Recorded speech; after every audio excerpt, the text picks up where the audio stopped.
என் புதல்வனுக்கு பிடித்தது எனக்கு எவ்வாறு பிடிக்காமல் போகும்? உனக்கு இந்த வடிவம் மிகவும் பிடித்திருக்கிறதா? இனி உனக்கு இந்த வடிவத்திலேயே உனக்கு மோதகம் செய்து கொடுக்கிறேன்.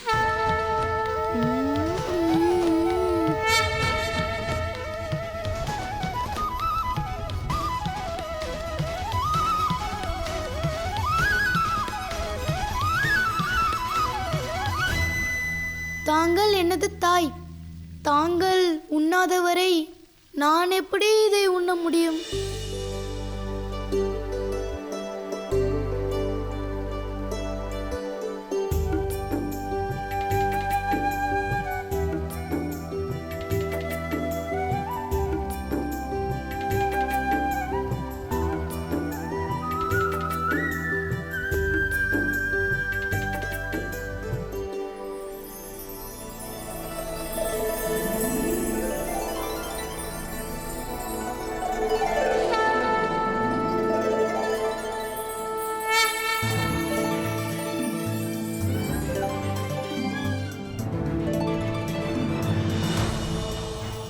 என்ன இது நாராயணா? இந்த வைகுண்டத்தில் ஏன் இவ்வளவு அமைதி? ஏன் இவ்வளவு மகிழ்ச்சி? இத்தனை ஆனந்தம் இதற்கு முன் நிலவியதே இல்லையே. ஏனெனில் இயற்கையே மகிழ்ச்சியாக உள்ளது லக்ஷ்மி.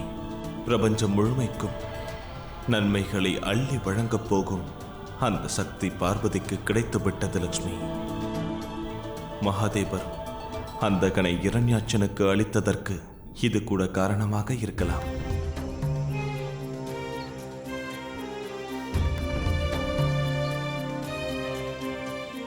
மகாதேவர் பார்வதிக்கு உணர்த்த விரும்பியது இதுவே. ஒரு தாயின் இச்சா சக்தி சிறப்பாக இருந்தது என்றால் அவர் உயிரற்றதையும் உயிருள்ளதாக மாற்ற முடியும். ஒரு பொம்மையை கூட உயிருள்ள குழந்தையாக மாற்றிவிட முடியும். இப்பொழுது பார்வதியின் வாயிலாக மொத்த பிரபஞ்சமும் நன்மையின் முழு வாயிலான குழந்தையின் பயனை அடையப் போகிறார்கள்.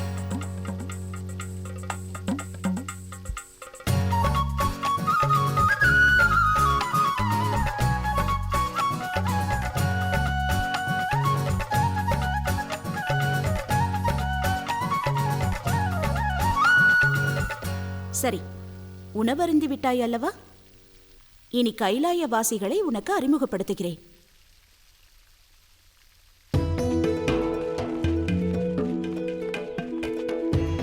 வணக்கம் தாயே. தாங்கள் என்னை அழைத்தீர்களா? ஆம், பல வருடங்களுக்கு பிறகு என் மனதை மகிழ்வித்த ஒருவரை அறிமுகப்படுத்தத்தான். அது யார் தாயே?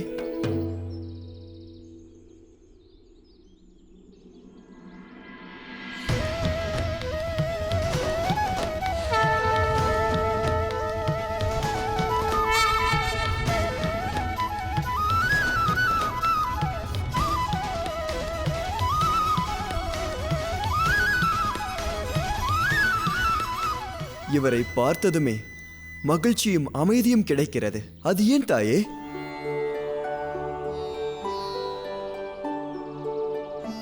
ஏனெனில் இவன் நன்மையின் முழு வடிவம். எனது புதல்வன் விநாயகன்.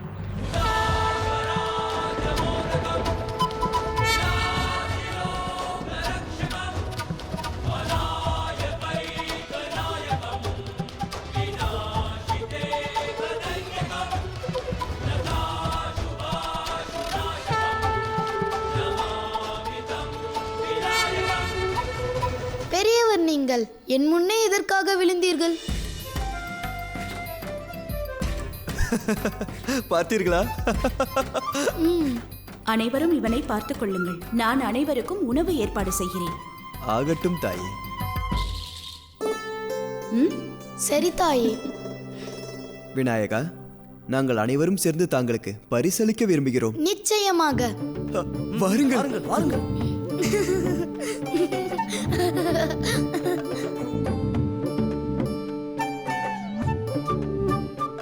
விநாயகா, நாங்கள் உங்களுக்கென்றே பிரத்யேகமாக எடுத்து வந்துள்ளோம். இதில் நிறைய பழங்கள் உள்ளன, எடுத்துக்கொள்ளுங்கள்.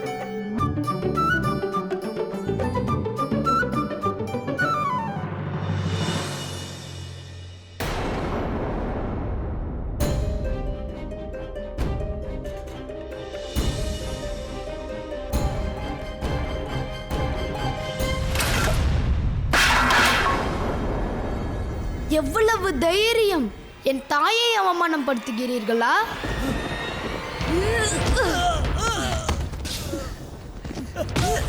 நிறுத்துங்கள் விநாயகா, நாங்கள் அப்படி என்ன தவறு இழைத்து விட்டோம்? விநாயகா, என்ன செய்கிறீர்கள்? தாயே! விநாயகா, என்ன இது? ஏன் இப்படி செய்கிறாய்? உன்னை விட பெரியவர்களை நீ தாக்குகிறாயா? இவர்கள் தங்களை அவமானப்படுத்தி விட்டார்கள். தண்டனை அளித்துதானே ஆக வேண்டும். நாங்கள் இவருக்கு மரியாதை அளிப்பதற்காக பரிசளித்தோம் தாயே.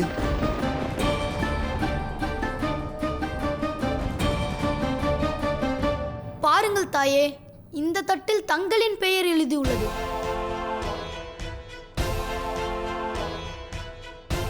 இந்த தட்டில் என் பெயர் எழுதியிருந்தால் நான் வருத்தப்பட்டிருக்க மாட்டேன். தங்கள் பெயரா?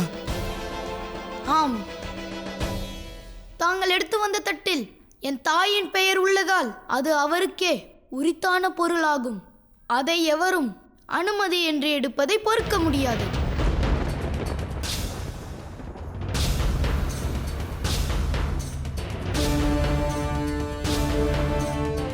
நாங்கள் இதனை பெரிதாக நினைக்கவில்லை விநாயகா. தயவு செய்து என்னை மன்னித்து விடுங்கள். எப்பொழுதும் நினைவில் கொள்ளுங்கள், என் தாயை எவர் அவமதித்தாலும் அவர்களுக்கு காலனாக மாறிவிடுவான் இந்த விநாயகன்.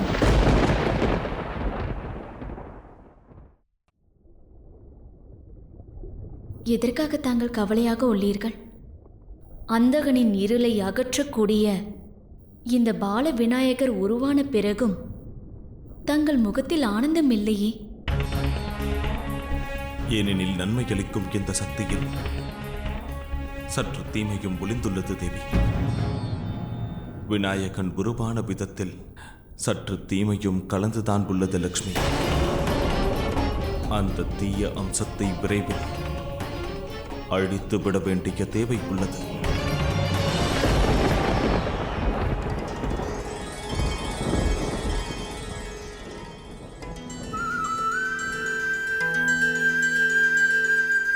விநாயகா, கீழே வா.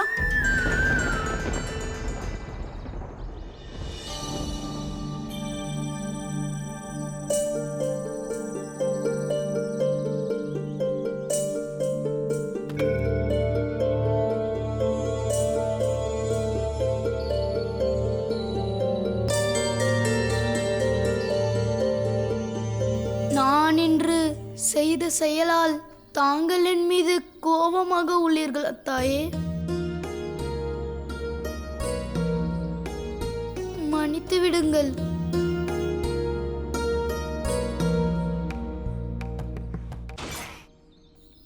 ஒரு தாயின் மீது குழந்தை இவ்வளவு அன்பாக இருந்தால் அந்த குழந்தையின் மீது தாய் கோபப்படவே மாட்டாள். இதுவரை எந்த குழந்தையும் தனது தாயின் பெயரை இவ்வாறு கனம் செய்திருக்கவே மாட்டார்கள்.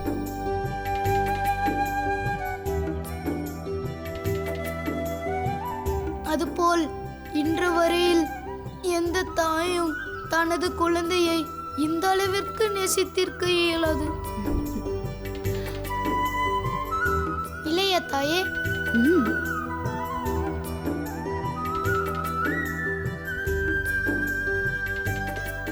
என்னவாயிற்று விநாயகா? என்ன சிந்தித்துக் கொண்டிருக்கிறாய்? திடீரென ஒரு எண்ணம் தோன்றியது. தங்களின் அன்பில் நான் ஒன்றை மறந்தே விட்டேன். நான் எந்த தந்தையை பற்றி நான் எதுவும் அறியேன். என் தந்தை யார்? உனது தந்தை அவர் சாதாரணமானவர் அல்ல விநாயகா. அப்பொழுது தேவரா? தேவர்களுக்கெல்லாம் தேவர் மகாதேவர்தான் உனது தந்தை. அப்படியா? அவரிடம் அப்படி என்ன சிறப்புள்ளது?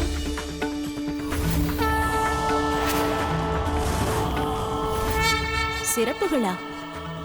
அது எண்ணில் அடங்காதது. அவர் எங்கும் வசிப்பதில்லை. அவருள்தான் பிரபஞ்சம் வசிக்கிறது. அடைக்கலம் வேண்டி சரண் புகுந்துள்ளது. அவர் எவருக்கும் உரியவர் அல்ல, ஆனால் அனைவரும் அவருக்குரியவர்கள். அவர் யாரும் இல்லை, ஆனால் அவர்தான் அனைத்தும். ஆதியும் அவரே, அந்தமும் அவரே.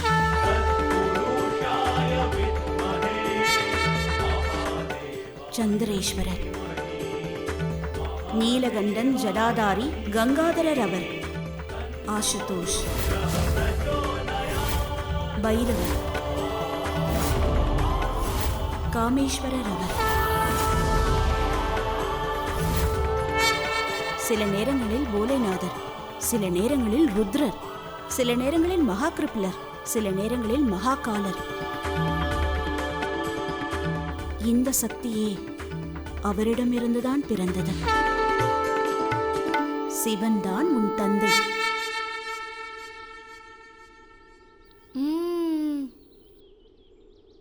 ஆனால் அவர் எங்குள்ளார்?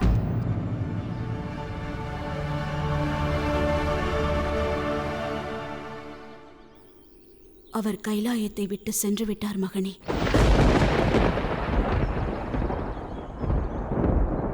ஆனால் ஏன் தாயே?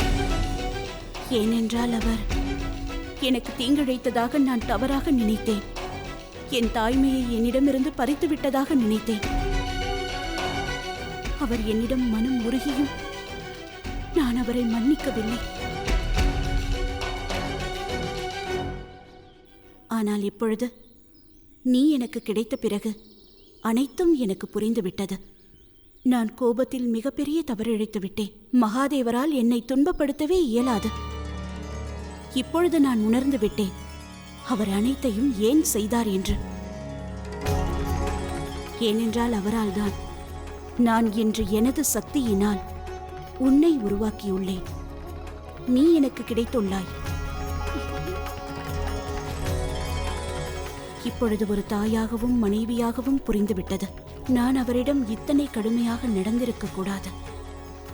நான் தங்களை என்று மன்னிப்பேனோ அன்று கைலாயம் வருவேன் என்று கூறினீர்கள். ஆனால் நானே மன்னிப்பு கேட்கும் நிலையில் உள்ளேன். ஒரு மனைவியாக தாய் உணர்வின் வாயிலாக என்னை நீ மன்னிக்காத வரையில் கைலாயத்திற்கு நான் திரும்பப் போவதில்லை. நான் அழைப்பது தங்களுக்கு கேட்கவில்லையா மகாதேவா?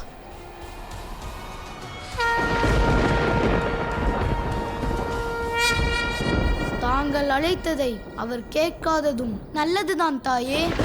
அவர் தங்களை துன்பப்படுத்தினர். ஆனால் அதன் பிறகும் அவர் தங்களிடம் இருக்காமல் தங்களை விட்டு சென்று விட்டார். ஒரு முறை அவர் இங்கு வரட்டும். என் தாயை துன்பப்படுத்தியவர் யாராக இருந்தாலும் சரி, நான் விடப்போவதில்லை. ஒருவேளை அவர் தேவர்களின் தேவர் மகாதேவராக இருந்தாலும் சரி.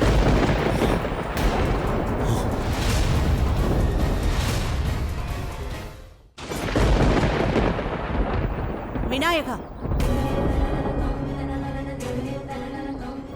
அவர் உனது தந்தை என்பதை மறந்துவிடாதே. நான் தான் கூறினேனே, அவர் விரைவிலேயே மகிழும் அசுதோஷாகவும் போலேநாதராக இருந்தாலும் மகாகாலனும் ருத்ரரும் அவரே. அவரை அவமதித்தால் விளைவுகள் பயங்கரமாக இருக்கும்.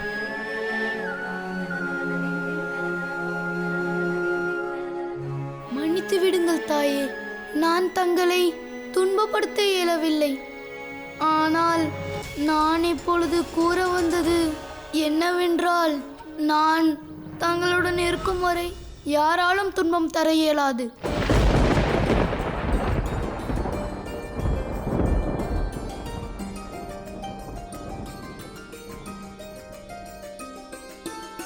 நான் தான் அறிவேனே, நீ எனது செல்ல மகன் அல்லவா? வா, நான் உனக்கு தாலாட்டு பாடுகிறேன். நான் எனது புதல்வனை என் மடியில் படுக்க வைத்து மகிழ்ச்சியாக உறங்க வைக்கப் போகிறேன். வா.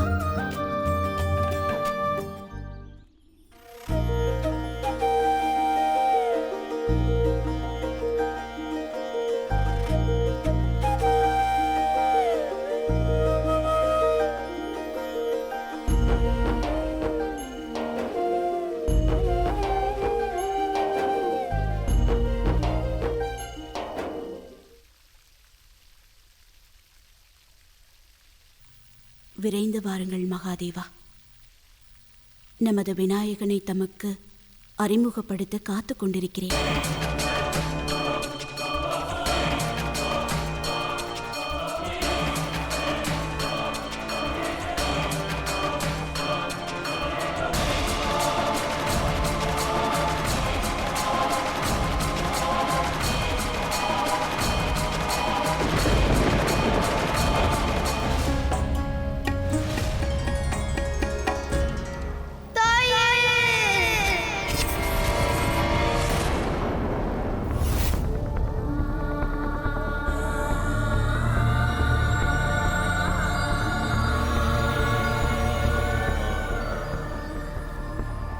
விநாயகா, விநாயகா,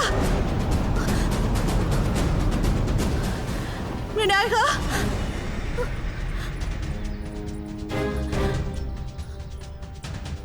விநாயகா. தாயே, தாங்கள் எதற்காக கவலைப்படுகிறீர்கள்? நந்தி, விநாயகனை எங்கும் காணவில்லை. தாங்கள் கவலைப்படாதீர்கள் தாயே, நாங்கள் அனைவரும் சென்று தேடுகிறோம். விநாயகா, தாங்கள் எங்குள்ளீர்கள்? விநாயகா, தாங்கள் எங்குள்ளீர்கள் விநாயகா? விநாயகா, விநாயகா, விநாயகா, விநாயகா, விநாயகா, விநாயகா, விநாயகா. நந்தி, விநாயகனை கண்டாயா? இல்லை தாயே, விநாயகரை எங்கும் காணவில்லை. என் புதல்வன் எங்கு சென்றான்? நந்தி, தாயே, ஒருவேளை அவன்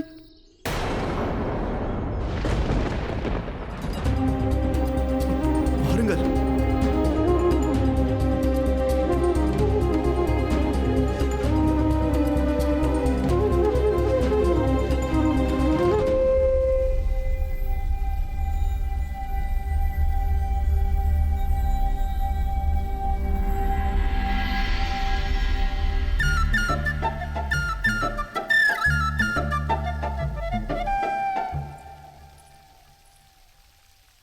விநாயகா,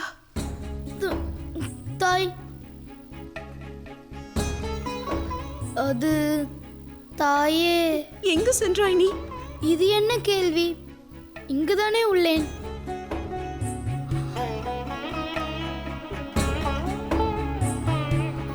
என்னவாயிற்று தாயே? தங்களின் கண்கள் ஏன் கலங்கி உள்ளது? ஒன்றுமில்லை. ஏதோ உள்ளது. கூறுங்கள் தாயே, என்னவாயிற்று?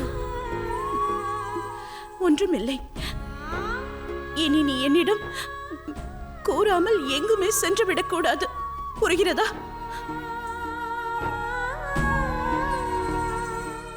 நான் தங்களின் புதல்வன். நான் தங்களை விட்டு விட்டு எங்கே செல்வேன்?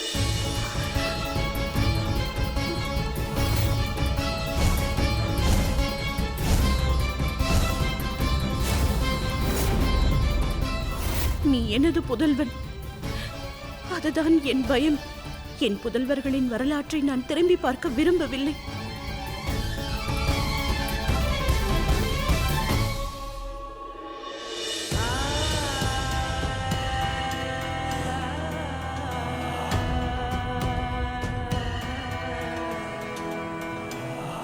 தரிசனம் தாருங்கள் நாராயணா. தங்கள் தங்கை தங்களை அழைக்கிறாள். ஒரு இறைவியாக தங்களை சந்திக்க வரவில்லை. ஒரு புதல்வனின் பாதுகாப்பை பற்றி சிந்திக்கும் ஒரு தாய் இன்று தங்களை அழைக்கிறாள். வழிகாட்டுங்கள் நாராயணா.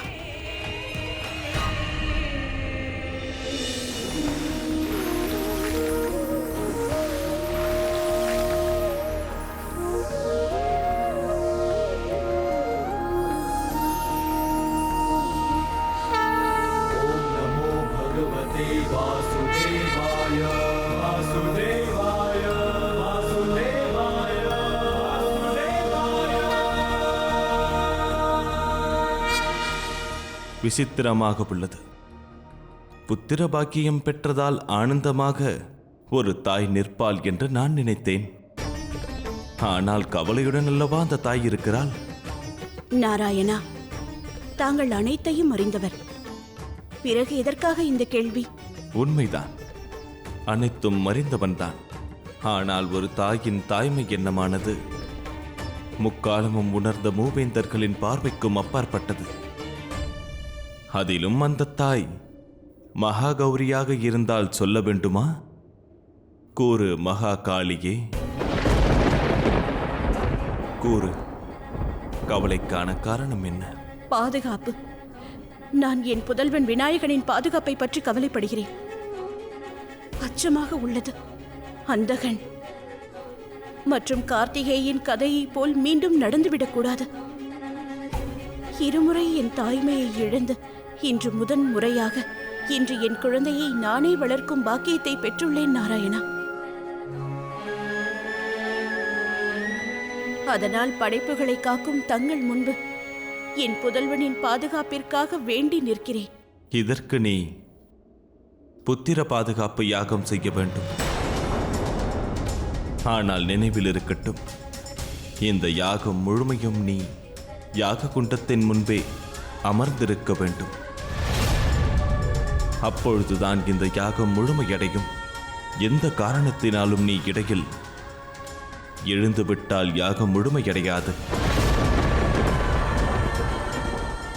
என் மீது நம்பிக்கை கொள்ளுங்கள் நாராயணா. இந்த யாகத்தில் எந்த பாதகமும் வராது.